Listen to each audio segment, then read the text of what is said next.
Hi friends, இன்றைக்கி இந்த வீடியோவில் நம்ம எதை பற்றி தெரிஞ்சுக்க போகிறோன்னா, கேரளாவில் இருக்க வயநாடு டிஸ்ட்ரிக்டில் நடந்திருக்க அந்த லேண்ட் ஸ்லைடை பற்றின ஒரு ஷார்ட் வீடியோ தான் இது. இது வந்து பல பாதிப்புகள் வந்து ஏற்படுத்தியிருக்கு. முதல்ல 39-40 தொடங்க 19-39 தொடங்கின இறப்பு எண்ணிக்கை வந்து இப்போ 300 அப்படின்ற அளவுக்கு உயர்ந்திருக்கு. இது எக்கச்சக்கமான பேர் எக்கச்சக்க விஷயங்கள் வந்து இழந்திருக்காங்க.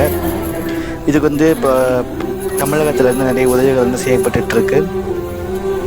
அதே மாதிரி நிறைய கட்சிக்காரங்க எல்லாருமே வந்து அவங்க சப்போர்ட் பண்ணுறாங்க. இதில் இந்த இறந்தவர்களை கண்டுபிடிக்கிறது வந்து நிறைய கம்பெனிஸ் வந்து ஒர்க் பண்ணுறாங்க. இறந்தவங்க இப்போ கண்டுபிடிக்கிறது, அப்புறம் இதில் அஃபெக்ட் ஆகிருக்கவங்க ரெஸ்கியூ பண்ணுறதுக்கு, இதை சஃபர் ஆகிருக்கவங்களுக்கு ஹெல்ப் பண்ணுறதுக்கு, இந்த மாதிரி நிறைய சப்போர்ட்லாம் பண்ணிகிட்ருக்காங்க. ஸோ இந்த ப்ராப்ளத்தால் கஷ்டப்பட்டுட்ருக்க இவங்களுடைய